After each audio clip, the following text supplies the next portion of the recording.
如果真有世界末日，我想我一定会逃到这里来，这是我心目中最安全的地方。不管敌人是僵尸还是人类，谁也别想进来。首先它真的很偏远，从距离它最近的城市丽江出发，路况复杂，总共100多公里，开了有4个小时。一靠近这座奇怪的城堡，所有的交通工具立即失效，除了它。那边的悬崖上有个村子，108户人家居住在金沙江边的巨石悬崖之上，村子已有1000年历史，居住在悬空的巨石之上。这石头城为何修建得如此奇怪？跋山涉水找到这里，就好像从世俗人间来到隐世之地，一股浓厚的隐秘气息朝我扑来。石头城对我们来说是真正的与世隔绝了，用的联通的手机卡来到这个石头城，没有信号，无法和外界打电话。我踏遍整座城，去探寻石头城的秘密。原本晴朗的天突然下起雨，似乎在传达某种微妙的情绪。把坏天气踩在脚下，尘封的历史出现轮廓。截止到现在啊，所有的人都只能从这个城的2个城门进出。你看这个城门非常的狭窄啊，门关了之后呢，就是整个城都成了一个密不透风的城堡。这处城门就是利用2块天然的石头夹缝而修建而成的。如果有敌人来了，我们可以在这儿进行瞭望。这里有狙击口啊，四面都是绝壁，它有的部分是向外倾斜，有的部分是向外突出的石头，几乎不可能爬上来。高处的瞭望口，顶部的炮台，狭窄的城门，隐蔽的地道，坡度极大且不平整的内部路，都在透露着强烈的忧患感与用尽全力打造的安全感。3面环山，1面临金沙江，这种选址是不是让人很有安全感？如此对立的2种感觉竟能融合到一处，实在是精妙。为什么石头城的先民们最初会定居在这块大石头上呢？找到媳妇是四川那个木里那边过来了嘛，然后6脚是在这里了。石头城的从无到有，见证了纳西族从四川木里到云南金沙江沿岸迁徙的古老历史，经历了颠沛流离、外忧内患。这一处陡峭孤立的巨石，成为了一支纳西族人的安家之所。石头城里每一个人从出生之日起，就要在陡峭崎岖的道路上摸索欢喜。每天只要你出了家门，都得要上坡或者下坡，很累。所以在这个石头城里面，你能看到很多的公共的石凳，随处都可以坐着歇一会儿。石头城里一世独立的日子，是粗茶淡饭便能给予的满足。这下面呢，就是石头城的居民们开垦的梯田。在与世隔绝的年代，他们是可以完全实现自给自足的。随便进了一户这个石头城的农家，他们自己种的菜就指了几样，然后炒给我们吃啊。他们日常吃的都是自己种的东西，天然啊，绿色。这里被叫做天险之城，这里也是我心中最安全的城堡。别眨眼，这就是传说中的日照金山。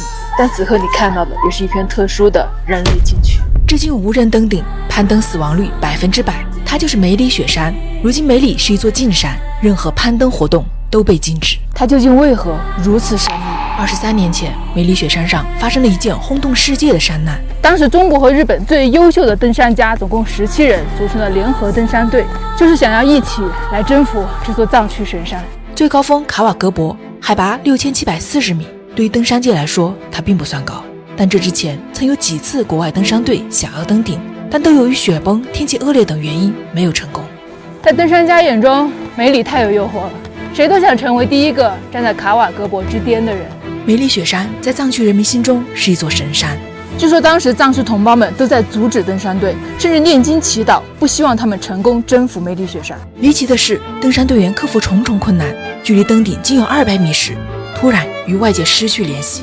7年之后，他们的遗物遗体才被找到。一名日本登山队员的日记中提到，他们遭遇了雪崩，17名登山家无人生还。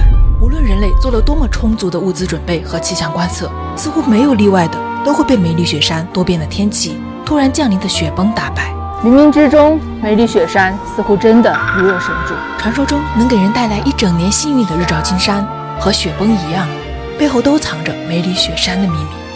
为了看到梅里雪山的日照金山，我提前在手机上下载了天文观测软件，可以在这个上面呢看到早上6点左右天空的中层的云量。如果云量多，那当天很大的概率就是看不到日照金山的。幸运不全是一种躺平就能接住的运气，还需要为了接住它而努力准备。如果站在高空俯瞰梅里，就会发现它有多么特殊。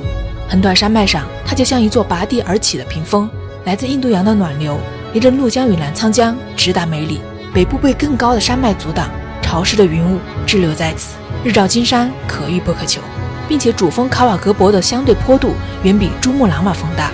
梅里雪山是中国发生雪崩最频繁的雪山。一位不愿透露身份的当地人跟我说，他希望梅里雪山永远不要被人登顶。这不仅仅是一种信仰，还是一种敬畏。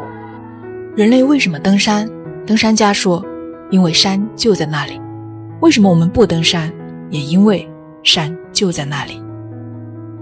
因为一个可怕的预言，这里一夜之间从地图上消失。如果末日有模样，那可能是我眼前这座废城的样子。我确定现在是2024年，但这里似乎冻结在了上个世纪。这里经历了什么？我决定去一探究竟。除非真的穿越了，不然今时今日哪有可能走进一座完完全全停留在30-40年前的城市？2层小楼，木质门窗，楼梯，这是多少人青春里、童年里的样子。30多年前，这里叫做碧江，一个县城突然变成一个村子，这放在全国都是非常罕见的。从高空俯瞰这座如今名叫栀子罗的村子，它仿佛山巅之上的天空之城，坐落在碧罗雪山的山脊上，遥望高黎贡山，很美也很危险。专家说，如果不搬迁，县城则会面临滑坡、泥石流的风险，重则城毁人亡。专家的预判如同一把高悬的利剑。1987年，云南怒江州州府碧江县城搬迁到了100公里外，改名叫做卤水。碧江这个名字则消失在了历史的烟尘中。栀子罗有一半的房屋是真的已经被废弃了，有30多年没有人居住了，很多房子都已经塌掉了，而且长出了很多的野生的藤蔓植物，把房子都包裹住了。当我还沉浸在这座废弃之城的伤感中时，一位突然出现的大哥塞给我几个核桃，把我拉回了现实。我惊觉，原来废城里还是有人居住的。87年，这个滨江县这里，咱们87年是搬走了，然后你们又从其他的地方过来？所以我们在那边，哦，5公里。在这个搬走以后，才是我们搬过来。这栋房子政府给我们的。要钱吗？没有，不要钱的。原来县城搬走后，一部分房屋被保留了下来，村民们从附近环境更恶劣的村子里搬来这里居住。一个巨大的疑问从我心里冒了出来，那个可怕的预言，他们忘记了吗？难道他们不怕吗？住在这里不危险吗？地质灾害，这滑坡。那你们搬过来之后呢？那你们害不害怕会滑坡？不害怕呀。还都10几年了。都是没有什么滑坡，还是自重了嘛。住在这里感觉怎么样？少苦一点时间嘛。新的居民们在原来的政府大院里种菜养鸡，房屋的面貌停留在了过去，而生活却依旧向前。以前的周围办公楼现在也成了居民区，门口还亮着被褥。以前办公楼气派的大厅现在空无一物，放着一些柴火。这里以前应该是粉刷的很干净的大白墙，全部都已经变黑了。这个楼梯还看得出以前上个世纪70、80年代的那种制作工艺和制作风格，全实木的，现在看上去也依旧非常的扎实，做工非常考究。这放在现在也是妥妥的复古风。旧时光与新生活交织，这样的场景奇异却和谐。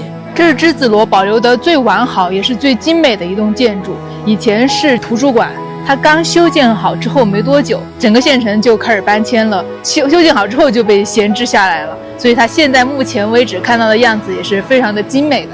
现在我们就爬到了这个民族博物馆的3楼楼顶上，站在这儿就能理解到这个栀子罗30多年前一夜之间从地图上消失的原因。这个下面呢就是国道219国道，我们这个地方呢就相当于你在国道上面抬头往天上看，处在山坡上的这么一个天空之城。